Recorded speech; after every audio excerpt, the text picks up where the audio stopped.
Bonjour, ici Nadia Ponfil pour Éveil et Vie. Quand on parle de développement personnel, de développement spirituel, on peut penser à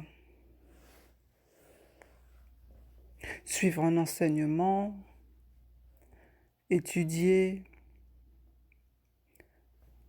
répondre à des questions de nature existentielle, trouver des réponses, chercher sa vérité, ou essayer de combler un vide, un manque, parce qu'on se sent déconnecté.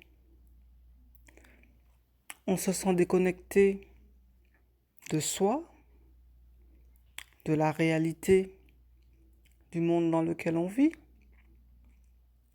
mais il y a une perte de repère, une perte de sens.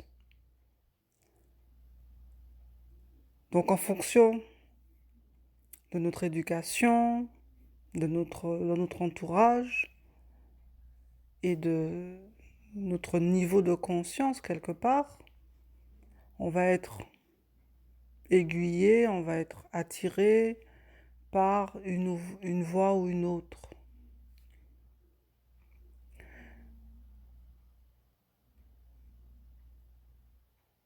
En ce qui me concerne,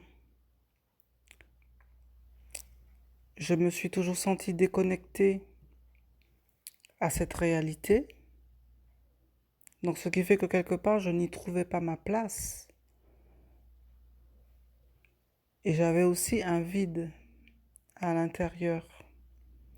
Et je ne trouvais pas d'écho, ni auprès des autres, ni dans la religion, dans quoi que ce soit, puisque je suis née dans une famille catholique. Pour moi, c'était mort. Il n'y avait rien derrière. Je l'ai senti très tôt. Et des êtres qui parlent vrai, avec authenticité, bah, je n'en connaissais pas vraiment. Donc on a cette quête, cette aspiration, ce besoin profond de trouver des réponses, de trouver du sens. Et cette déconnexion, elle vient de la déconnexion avec son âme.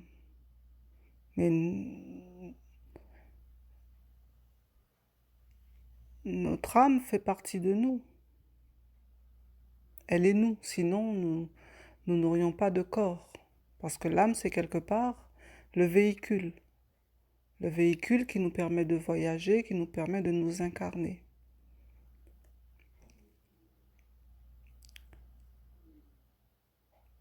Donc dans cette période où on parle de reconnexion à soi, c'est d'abord la reconnexion à son âme. Comment sait-on qu'on est déconnecté de son âme? C'est lorsque l'on ne voit plus la beauté dans les choses les plus simples de la vie. Mais c'est essentiellement la déconnexion avec la nature. L'âme, notre âme terrestre, celle avec laquelle on évolue dans ce plan, elle est liée à la nature.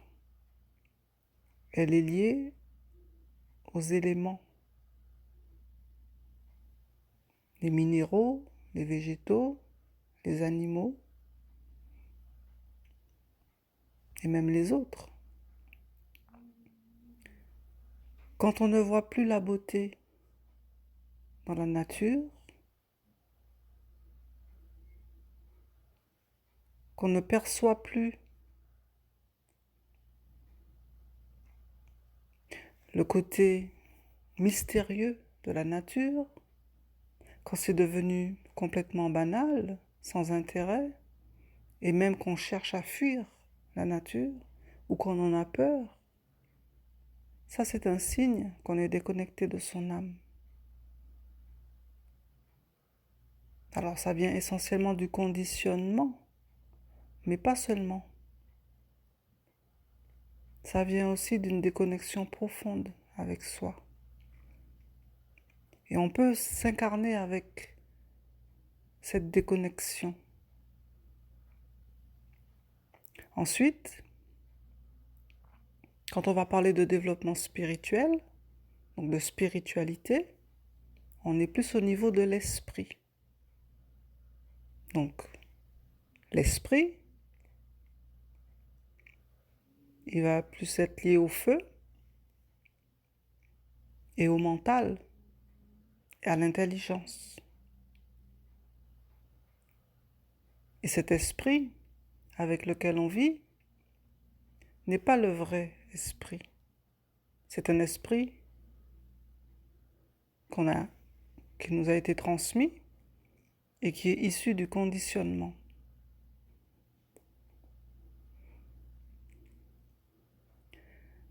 Et tout est fait. Tout est organisé pour qu'on perde l'esprit et pour nous imposer un esprit de conditionnement.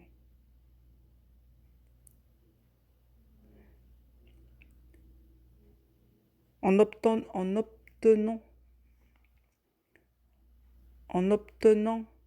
le consentement, la passivité, l'obéissance, la peur, ce sont des signes de conditionnement. Parce que quand on est connecté à soi et qu'on a récupéré son esprit, on est profondément libre à l'intérieur de soi. On est profondément ancré dans ses valeurs, à qui on est, et on ne peut pas abdiquer qui on est. Parce que quand on se connaît vraiment et que l'on sait qui on est, on a la conscience de son pouvoir d'être un être divin, créateur.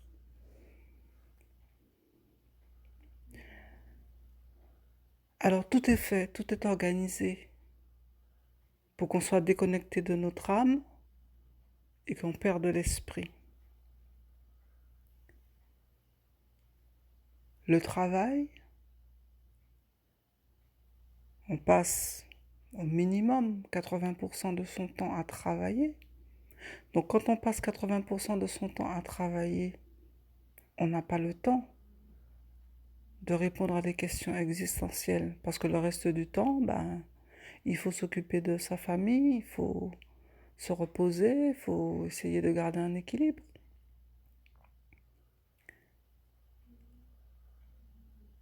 Et comme on vit dans un monde où la compétition est quelque part forcée, les relations sont compliquées. Elles ne sont pas compliquées uniquement au travail, elles sont aussi compliquées dans les relations amicales, familiales, amoureuses. Et ensuite, vous avez la spiritualité, qui aujourd'hui est une mascarade avec la désillusion,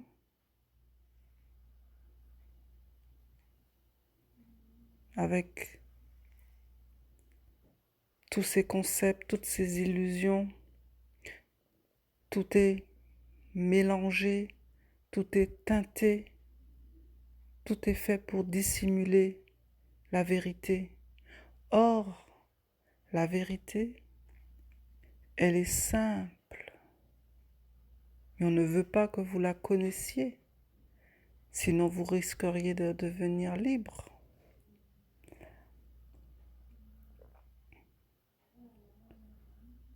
Si vous aspirez à la liberté, la première chose que vous devez savoir, c'est que personne, je dis bien personne, ne doit vous dire ce que vous devez faire.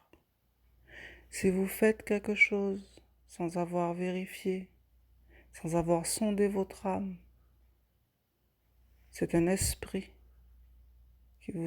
qui s'empare de vous et après vous nourrissez cet esprit, vous lui donnez corps, vous lui donnez vie et il devient vous et vous vous identifiez à ça et vous croyez que c'est vous. Donc récupérer son âme, son esprit, c'est récupérer son libre arbitre, c'est récupérer sa divinité, sa souveraineté, son pouvoir créateur.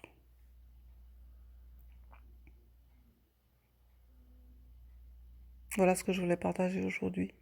Merci.